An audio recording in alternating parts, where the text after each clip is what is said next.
இன்னைக்கு நம்ம என்ன பார்க்க போறோம்னா ரிசர்ச் அண்ட் ஸ்டாட்டிஸ்டிக்ஸ் பார்க்க போறோம். ரிசர்ச்ல வந்துட்டு என்னெல்லாம் இருக்கு அப்படின்னு சொல்லி யூனிட்ஸ்ல நம்ம சாப்டர் வைஸா பிரிச்சிருக்கோம். அதான் எஜுகேஷன் க்ளோல வந்துட்டு ஒவ்வொரு சாப்டருக்கும் வந்துட்டு நம்ம நோட்ஸ் வந்துட்டு ப்ரொவைட் பண்றோம். ஃபர்ஸ்ட் இதுல வந்து நம்ம என்ன பார்க்க போறோம்னா ரிசர்ச் ஸ்டாட்டிஸ்டிக்ஸ் அப்ளிகேஷன் இன் பிசிக்கல் எஜுகேஷன். சிலபஸ் பாத்தீங்கன்னா வந்துட்டு இது வந்து ஒவ்வொரு சாப்டரா நம்ம பிரிச்சு வந்து நோட்ஸ் என்ன பண்ணிருக்கோம் கொடுத்துருக்கோம். ஓகேவா? First வந்து research in physical education, its importance and classification, ethical issues in research. ஓகேவா? அடுத்து செகண்ட் சாப்டர் பாத்தீங்கன்னா method of research, descriptive, historical and experimental research டிசைன்ஸ்லாம் அதுல வரும். அடுத்தது identification and formulation of research problems, type of research, ஹைப்போதிசிஸ்னா என்ன, அதோட ஃபார்முலேஷன் என்ன, ஹைப்போதிசிஸை எப்படி நம்ம டெஸ்ட் பண்ணலாம் அப்படின்னு சொல்லி பாக்குறதுலாம். அடுத்து பாத்தீங்கன்னா டூல்ஸ் ஃபார் ரிசர்ச். என்னென்ன டூல்ஸ் எல்லாம் நம்ம ரிசர்ச்சுக்கு யூஸ் பண்றோம்? கொஸ்டினரிஸ், ஒப்பீனியனரிஸ், இன்டர்வியூஸ், அப்சர்வேஷன்ஸ், அதெல்லாமே வந்துட்டு நம்ம யூஸ் பண்ற டூல்ஸ் இன் ரிசர்ச். அடுத்தது லிட்ரேச்சர் ரிசர்ச்க்கு என்னெல்லாம் நம்ம யூஸ் பண்ணுவோம்? Library, research data based, internet, journals, அதுக்கப்புறம் ஆன்லைன் ஜேர்னல்ஸ், இதெல்லாமே நம்ம வந்து என்ன பண்ணிக்குவோம், எடுத்துக்குவோம். அடுத்தது சாம்பிளிங் டெக்னிக்ஸ், ப்ராபபிலிட்டி சாம்பிளிங், நான் ப்ராபபிலிட்டி சாம்பிளிங்னு ரெண்டு சாம்பிளிங் இருக்கு. அடுத்து டேட்டா, அதோட டைப்ஸ், கலெக்ஷன்ஸ் ஆஃப் மெஷர்ஸ் எப்படி எடுக்கிறோம்னு சொல்லிட்டுன்னு. அடுத்து normal probability curve and grading scale. Probability curve, normality கர்வ்னா என்ன, அதோட அது எப்படி நம்ம வந்துட்டு அந்த கிரேடிங் ஸ்கேல வந்து பண்ணுவோம் அப்படின்னு சொல்றது. அதுக்கப்புறம் விமென் ஸ்போர்ட்ஸ். ஓகேவா? அதுக்கப்புறம் பிசியலாஜிக்கல் ஜெண்டர் டிஃபரன்ஸ், விமென் அத்லெட்ஸ்க்கும் மேல் அத்லெட்ஸ்க்கும் உள்ளது. அடுத்தது பேராமெட்ரிக் அண்ட் நான் பேராமெட்ரிக் ஸ்டாட்டிஸ்டிக்கல் டெக்னிக்ஸ் என்ன யூஸ் பண்ண போறோம். அடுத்து கம்ப்யூட்டர் அப்ளிகேஷன், ஸ்டாட்டிஸ்டிக்கல் பேக்கேஜஸ் வந்துட்டு த்ரூ கம்ப்யூட்டர் மூலமா வந்துட்டு நம்ம எப்படி யூஸ் பண்றோம். நீங்க எஸ்பிஎஸ் பேக்கேஜ்லாம் பாத்தீங்கன்னா ரொம்ப ரொம்ப ஈஸி. த்ரூ கம்ப்யூட்டர் நீ கையில போடுறதுக்கு என்னது, நீ எஃப்டி ரேஷியோ கண்டுபிடிக்க, எஃப் ரேஷியோ கண்டுபிடிக்க, மீடியன்லாம் கண்டுபிடிக்கிறது வந்துட்டு எஸ்பிஎஸ் பேக்கேஜ் த்ரூ கம்ப்யூட்டர் என்னதுன்னா ஆன்லைன் பேஸ்ல ரொம்ப ரொம்ப ஈஸி நம்ம வந்து சிஸ்டத்துல பண்றதுக்கு. ஓகேவா? அடுத்தது ப்ரிப்பரேஷன் ஆஃப் ரிசர்ச் ப்ரொபோசல், எப்படி வந்து ஒரு ரிசர்ச் ப்ரொபோசலை ரெடி பண்றது, அதுக்கு எப்படி ரிப்போர்ட் ரெடி பண்றது, அதுக்கு எப்படி அப்டிராக்ட் ரெடி பண்றது, ஒரு பேப்பரை எப்படி பப்ளிஷ் பண்றது, எப்படி ப்ரெசென்ட் பண்றதுன்னு சொல்லி எல்லாமே வந்துட்டு இதுலதான் பாக்குறோம். ஓகேவா? ஃபர்ஸ்ட் சாப்டர் பாத்தீங்கன்னா ரிசர்ச் இன் பிசிக்கல் எஜுகேஷன், அதோட இம்பார்ட்டன்ஸ், அதோட கிளாசிபிகேஷன்ஸ், அதே மாதிரி ரிசர்ச்ல என்ன மாதிரி எத்திக்கல் இஷ்யூஸ்லாம் இருக்குன்னு சொல்லி பார்க்க போறோம். ஓகேவா? ஃபர்ஸ்ட் பாத்தீங்கன்னா ரிசர்ச்னா என்னது, ரீசர்ச் அப்படின்னு சொல்லி இந்த டூ வேர்ட்ஸ் தான் என்னன்னு சொல்லியிருக்காங்கன்னா ரிசர்ச்னு சொல்லியிருக்காங்க. ரீனா என்னது, எகெயின் அண்ட் அகெயின் நம்ம வந்துட்டு ஒரே விஷயத்த நம்ம என்ன பண்ணலாம்னா இது பண்ணலாம். அதனாலதான் இதுக்கு பேரே ரிசர்ச். இப்ப நீ வந்துட்டு நம்ம ஃபீல்டுல எடுத்துக்கிட்டோம்னா, நீ ஹேண்ட்பால்ல வச்சு ஹேண்ட்பால் பிளேயர்ஸ்க்கு வந்துட்டு நீ வந்து என்ன பண்ணலாம், ஷூட்டிங் ஸ்கில் வந்துட்டு நீ எடுக்கிற. ஓகேவா?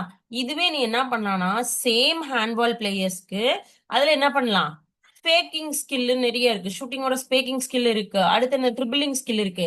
அந்த மாதிரி இதே ஒரே டாபிக்லயே வேரியபிள்ஸை வச்சு நம்ம என்ன பண்ணலாம்னா திருப்பி திருப்பி என்ன பண்ணலாம்னா அதே டாபிக்ஸ்ல ரிசர்ச் பண்ணலாம். அதனாலதான் இதுக்கு பேர் என்னன்னா பிளஸ் சர்ச். திருப்பி திருப்பி ஒரு விஷயத்துல புதுசான விஷயங்களை நம்ம ஒரே விஷயத்திலேயே தேடலாம். அதுக்கு பேர் தான் ரிசர்ச். ஓகேவா? அதே மாதிரி ரிசர்ச் என்ன சொல்லுதுன்னா புதுசா ஒரு விஷயத்த பத்தின நாலேஜ் நம்ம வந்துட்டு தெரிஞ்சுக்கிறது, பிளஸ் ஆல்ரெடி ஒருத்தவங்க ஒரு ரிசல்ட்டை வந்து எக்ஸ்ப்ளோர் பண்ணியிருக்காங்க. ஓகேவா? ஒரு ரிசல்ட்டை எக்ஸ்ப்ளோர் பண்ணியிருக்காங்க. அது நம்ம என்ன பண்ணலாம்னா அந்த எக்ஸ்ப்ளோரை வச்சு திருப்பி நம்ம ரிசர்ச் பண்ணி என்ன பண்ணலாம், இந்த எக்ஸ்ப்ளோர் பண்ணனால இந்த ரிசல்ட் கிடைச்சிருக்கு, அது கூட நான் இதை சேர்த்து பண்ணியிருக்கேன், அதனால எனக்கு இந்த ரிசல்ட் கிடைச்சுன்னு எக்ஸாமைன் பண்ணலாம். ஓகேவா?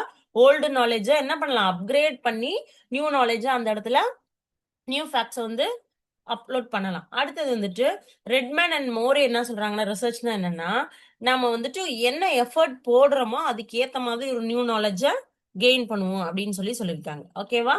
அதே மாதிரி ரிசர்ச்சோட எய்ம் என்னன்னு பாத்தீங்கன்னு வச்சுக்கோங்களேன், ஃபார்முலேட் தியரிஸ். ஃபார்முலேட்னா என்னது, புதுசா ஒரு தியரியையும் ஒரு ஒரு கண்டென்ட்டையும் உருவாக்குறது. அதுக்கு பேர் தான் என்ன சொல்லியிருக்காங்க, ரிசர்ச்னு சொல்லி சொல்றாங்க. அப்ப இதை எதுக்காக நம்ம யூஸ் பண்ணலாம்னா டே டு டே லைஃப்ல நம்ம சொசைட்டி ஹியூமன்ஸ் லைஃப்ல என்ன மாதிரி ப்ராப்ளம்ஸ் ஃபேஸ் பண்றாங்க, அதை எப்படி சால்வ் பண்ணலாம்ன்றத ரிசர்ச் மூலமா நம்ம ஆன்சர் என்ன பண்ணலாம், ஃபைண்ட் அவுட் பண்ணலாம். ஓகேவா? இப்போ இம்பார்ட்டன்ஸ் ஆஃப் ரிசர்ச். ஃபர்ஸ்ட் நான் என்ன சொன்னேன், ரிசர்ச்ல என்ன தெரிஞ்சுக்க போறோம், நியூ நாலேஜ். ஓகேவா? அதே மாதிரி நாம நம்மளோட ரிசர்ச் மூலமா நம்ம ஹியூமன் சொசைட்டில இருக்க ப்ராப்ளத்துக்கு எப்படி வந்து சொல்யூஷன் கான்ட்ரிபியூட் பண்றோன்றத யூஸ்ஃபுல்லா இருக்கும் ரிசர்ச். அடுத்தது நாம ப்ரொவைட் பண்ற அந்த இன்ஃபர்மேஷன் இல்லைன்னா நம்ம ஃபைண்ட் பண்ற நியூ நாலேஜ் வந்துட்டு எப்படி இருக்கணும்னா ஒரு லாஜிக்கலா இருக்கணும். லாஜிக்னா என்னன்னு சொல்லுவோம், சொல்லுங்க பார்ப்போம். நம்ம சொல்ற விஷயம் வந்துட்டு மற்றவர்களுக்கு ஒத்துக்கிற மாதிரி இருக்கணும், அக்செப்ட் பண்ணிக்கிற மாதிரி இருக்கணும். இப்ப நான் வந்து ஹேண்ட்பால் பிளேயர்ஸ்க்கு என்ன கொடுக்கலாம், நான் வந்து ஹிட் ட்ரைனிங் கொடுக்குறேன். It is right?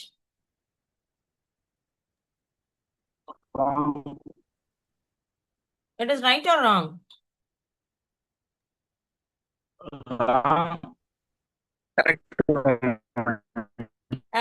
Who's talking? I couldn't hear your voice properly. So கொஞ்சம்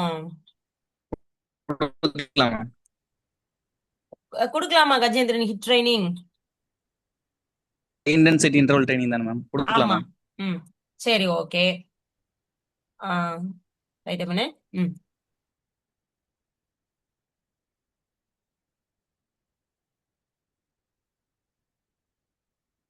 ஃபிளியோமெட்ரிக் ட்ரைனிங் கொடுக்கலாமா? கொடுக்கலாம் மேம். சரி, ஓகே. ஹிட் ட்ரைனிங்கும் கொடுக்கலாம், ஃபிளியோமெட்ரிக் ட்ரைனிங்கும் கொடுக்கலாம். இப்ப இதுல எதுக்கு நீ வந்து ஹை ப்ரியாரிட்டி கொடுப்பீங்க?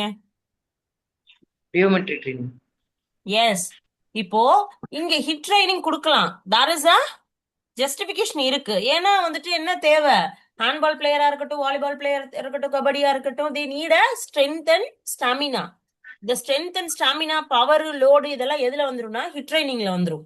அப்போ அதை காட்டிலும் ஹேண்ட்பால் பிளேயருக்கு என்ன தேவை, ஜம்பிங் எபிலிட்டி அதிகமா தேவை. ஏன்னா அவங்களோட பெரிய ஒரு எஃபிஷியன்ட் ஸ்கில்ல என்னது, ஷூட்டிங் தான் இல்லையா?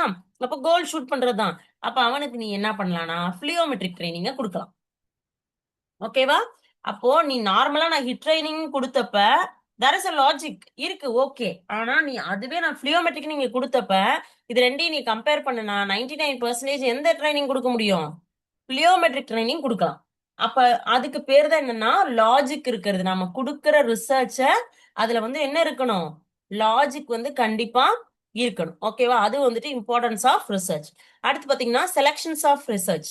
இப்போ நம்ம என்ன மாதிரி ஒரு ரிசர்ச்சை செலக்ட் பண்ண போறோம், அதுல என்னெல்லாம் இருக்கணும் அப்படின்னு சொல்லி பாக்குறது. ஓகேவா? ஃபர்ஸ்ட் பாத்தீங்கன்னா feasibility. ஓகேவா? feasibilityனா என்னது,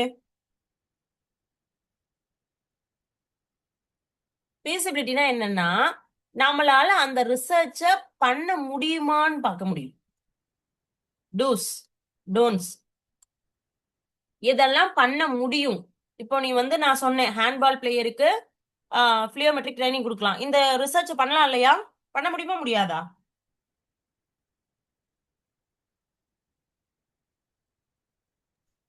பண்ணலாம். எஸ். ஏன்னா நீ இந்த ஃபீல்டு ஆஃப் பிசிக்கல் எஜுகேஷன்ல ஹேண்ட்பால் பிளேயர் நம்மளுக்கு கிடைப்பாங்க, ஃபிளியோமெட்ரிக் ட்ரைனிங்னா நம்மளுக்கு என்னன்னு தெரியும். அப்போ அதை பண்ணா நம்மளோட ஹைப்போதசிஸ் எப்படி இருக்கும், நம்மளோட இன்டர்பிரிட்டேஷன் கண்டிப்பா ஃபிளியோமெட்ரிக் ட்ரைனிங் கொடுத்தா ஹேண்ட்பால் பிளேயரோட ஜம்பிங் ஸ்கில் எக்ஸ்ப்ளோர் ஆகும் அப்படின்னு சொல்லி நம்ம ஒரு ஜஸ்டிபிகேஷனோட கொடுக்கலாம்.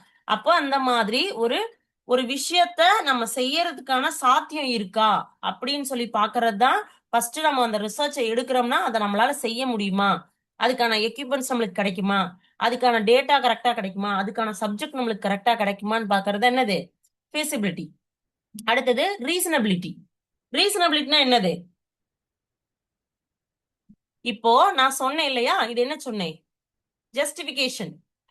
நீ வந்து ஹேண்ட்பால் பிளேயருக்கு ஃபிளியோமெட்ரிக் கொடுக்கணும்னா அப்ப நியாயமான ஒரு காரணம் அந்த இடத்துல இருக்கணும். ஓகேவா? நீ சொல்ற விஷயம் மத்தவங்களால அக்செப்ட் பண்ணிக்கிற மாதிரி நியாயமா இருக்கணும். ஓகேவா? நீ வந்து ஹேண்ட்பால் பர்சனுக்கு சர்க்கியூட் ட்ரைனிங் கொடுக்குறேன், இல்ல நான் வந்து இன்டர்வல் ட்ரைனிங் கொடுக்குறேன்னா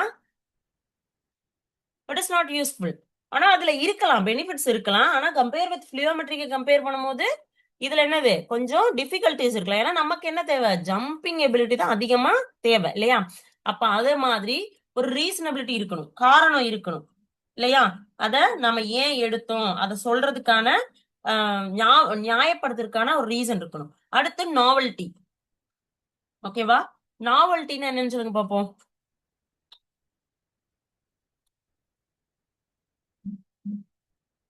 நாவல்ட்டினா என்னன்னா ஒரு புதுமையான விஷயம்.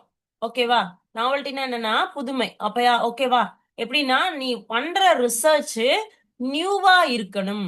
நான் சொன்னேன் இல்லையா, நீ ஓல்டு நாலேஜே நீ என்ன பண்ணலாம், ரிசர்ச் பண்ணலாம். பண்ணி என்னவா கொடுக்கணும், நியூ நாலேஜா கொடுக்கணும் இல்லையா? அப்போ நீ பண்றதுல ஒரு புதுமை இருக்கணும். நீ ஹேண்ட்பால் பிளேயர், பிளியோமெட்ரிக் ட்ரைனிங் பல வருஷத்துக்கு இருக்கு, 20 வருஷத்துக்கு முன்னாடில இருந்து இருக்கு. அப்ப அதை பாக்குறப்போ அதை வச்சு ஒரு 1000 பேர், 2000 பேர், 3000 பேர் ஹேண்ட்பால் பிளேயருக்கு பிளியோமெட்ரிக் ட்ரைனிங் கொடுத்து டெஸ்ட் பண்ணியிருப்பான். அது ரிசர்ச் வந்து சப்மிட் பண்ணிருப்பான், ரிசர்ச் பேப்பரை. அப்போ நீ இதையே எடுக்கலாம், ஒன்றும் தப்பு கிடையாது. ஆனா நீ அங்க புதுசா என்ன பண்ண போற? நீ பிசிக்கல் வேரியபிள் என்னது, நான் வந்து ஸ்பீடு இது பண்ணுவேன், எஜிலிட்டி இது பண்ணுவேன், அதன்றதை தாண்டி நீ ஸ்பெசிபிக்கா என்ன பண்ணலாம்? நான் வந்து எஜிலிட்டியை மட்டும் பண்ணி, இப்ப நீ எஜிலிட்டி எப்படி ஃபைண்ட் பண்ணலாம்னு ஒரு 3 டெஸ்ட் நீ பண்ணலாம்.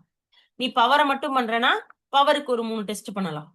ஓகேவா? அப்போ பர்டிகுலரா நான் வந்து இதை மட்டும் தான் எடுத்து பண்றேன்னு சொல்லி ஒரு புதுமையான விஷயத்த அந்த ரிசர்ச்ல வச்சிருக்கணும். அடுத்து சிக்னிபிகன்ஸ். சிக்னிபிகன்ஸ்னா என்னன்னு சொல்லுங்க பாப்போம். நாம இந்த ரிசர்ச் பண்றதுனால என்ன முக்கியத்துவம் இருக்கு, என்ன இம்பார்ட்டன்ஸ்.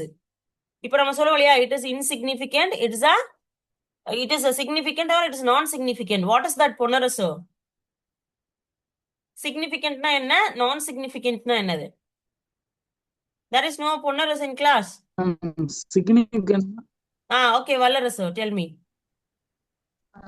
சிக்னிஃபிகன்ட்னா இப்போ வந்து நம்ம வந்து ஏதாவது டி ரேஷியோ ஏதாவது பண்ணியிருந்தோம் அப்படின்னா, இப்போ ம். ஜம்ப் வந்து இம்ப்ரூவ்மெண்ட் ஆயிருக்கு அப்படின்னா அதுதான் ஆ சிக்னிஃபிகன்ட். நாட் சிக்னிஃபிகன்ட்னா இம்ப்ரூவ்மெண்ட் ஆகலன்னு அர்த்தம். நம்மளால ரிசல்ட் வந்து ஷோ பண்ண முடியல அப்படின்னா நம்ம நல்லா இருந்துச்சு, நல்ல ஹைப்போதசிஸ் நம்ம டிக்ளேர் பண்ணுவோம். அப்ப என்னது, ரிசல்ட் வந்துட்டு வரல. Gajendran, what about you? What is that hypothesis, what is that நல் ஹைப்போதசிஸ்? ஆமா, ஹைப்போதீசிஸ் அப்படின்னா நம்மளுக்கு வந்து சிக்னிஃபிகண்ட் ஆயிடுச்சுன்னு அர்த்தம் மேம். ம் அதாவது ம் கெஸ்ஸிங் சொல்லலாம் மேம். ம் ம் ஹைப்போதீசிஸ்னா ம் நல்ல ஹைப்போதீசிஸ் அப்படின்னா அதுல எந்த ஒரு சிக்னிஃபிகண்ட் எந்த ஒரு சேஞ்சஸுமே இல்லாத மேம். யா, வெரி குட் அதாவது கஜேந்திரன். ஜீரோ ரிசல்ட் இல்லையா? ஸ்டேஜ்ல வந்து எப்படி இருந்துச்சோ அதே தான் வந்துட்டு. yes ma'am. Gajendran, you better stay in nice or frequently கிடைக்கிற நெட் சர்வர் கிடைக்கிற இடத்துல உட்காரலாம்னு நினைக்கிறேன். சுத்தமா கிளியரா கேட்க மாட்டேங்குது. But answer is right. நம்மளுக்கு வந்து நீங்க கொஞ்சம் கஷ்டம் தான். It's all right. ஓகே. இப்போ இங்க ஹைப்போதசிஸ்னா என்னது, நாம பண்ணுன நம்ம கெஸ் பண்ணி வச்சிருந்திருக்க. இப்போ ஹேண்ட்பால் பிளேயருக்கு பிளியோமெட்ரிக் ட்ரைனிங்னால அவங்களோட என்னது jumping ability or agility, flexibility, நான் saying இந்த ஒரு எக்ஸாம்பிளுக்கு சொல்றேன். அப்ப அதெல்லாம் வந்து என்ன ஆகும், இம்ப்ரூவ் ஆகும். நம்ம இங்க வந்துட்டு என்ன சொல்லியிருக்கோம் முன்னாடி கெஸ் பண்ணியிருக்கோம். ஸோ அந்த மாதிரி இம்ப்ரூவ் ஆனிச்சுன்னா இட் இஸ் ஷோஸ் சிக்னிஃபிகண்ட். அந்த மாதிரி இம்ப்ரூவ் ஆகலைன்னா இட் இஸ் அ நான் சிக்னிஃபிகண்ட்னு சொல்லி நம்ம சொல்லுவோம், இல்லைன்னா நாட் சிக்னிஃபிகண்ட் சொல்லுவோம். That is called null hypothesis. Okay, அது ஹைப்போதசிஸ் பார்க்கும்போது இன்னும் கொஞ்சம் புரியும். அடுத்தது characteristics and nature of research. ஓகேவா? இங்க பாத்தீங்கன்னா கேரக்டரிஸ்டிக்ஸ் ஒரு நேச்சுரல் ரிசர்ச்னா சிஸ்டமேட்டிக்கா இருக்கணும். சிஸ்டமேட்டிக்னா என்னது, நீ ஏபிசிடி எழுதுனா ஏல இருந்து தான் ஸ்டார்ட் பண்ணணும். ஏல இருந்து ஸ்டார்ட் பண்ணி இசட்ல தான் முடிக்கணும். நீ இசட்ல இருந்து இசட் பாதி, ஏ பாதி, எம் பாதின்னு எழுத முடியாது. It is not a systematic. இப்ப என்னன்னா, நீ ஒரு ரிசர்ச் பண்றனா ஃபர்ஸ்ட் அந்த ரிசர்ச் பத்தி நீ என்ன பண்ணியிருந்திருக்க